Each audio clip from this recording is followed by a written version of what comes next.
Welcome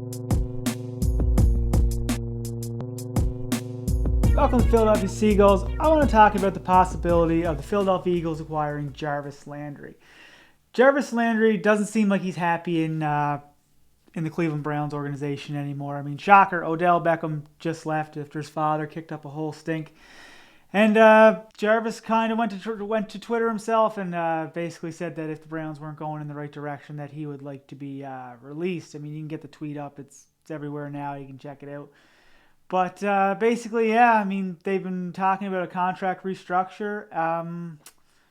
He's making $16 million this season, which is not a lot compared to most like top slot corners, and he is still a top slot corner.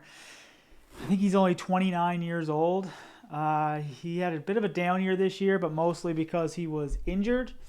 I think he missed 5 games, but he had 570 yards this year, which compared to like his previous years, he's usually about around 1,000 yards. So I mean, he's a good locker room guy too.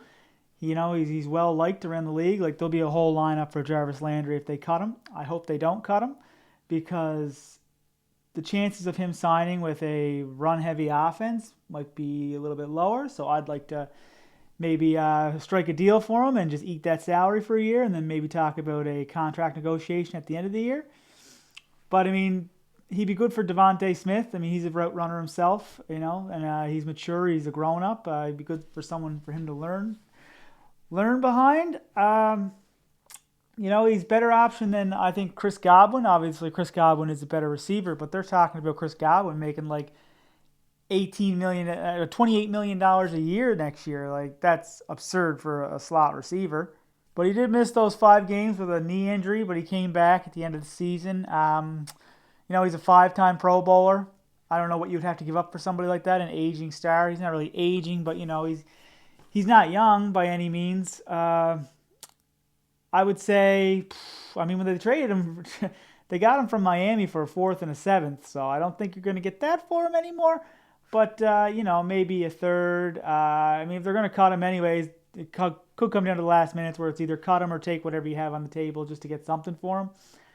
I would say maybe a 3rd and maybe throw in Jalen Reagor, because let's face it, Jalen Reagor already plays like a Cleveland Brown. The guy is just trash. He's shit. So, you know, I would throw Jalen Reagor in maybe to sweeten the pot. I mean, just get him out of town, get him a fresh start, and, you know, get us somebody that can actually start putting up some numbers for the Eagles. The bigger problem for him is Baker Mayfield. I mean, anybody that wants to catch a ball is getting far away from Baker Mayfield as they possibly can. But I'd love to have Jarvis Landry. Let me know what you think. You know, that's pretty much it. Hopefully we go after him, because we could use another guy in the slot. We have Quez Watkins, but you know, he's still developing. He also can play on the outside, so I'm not too worried about that. And you know, maybe it is a 1-year rental deal, and not only are you getting the production from Jarvis Landry for that 1 year, but you're also getting the experience that he can pass on to the younger players. I'm totally for Jarvis Landry. Let me know what you think in the comments. Have a good day.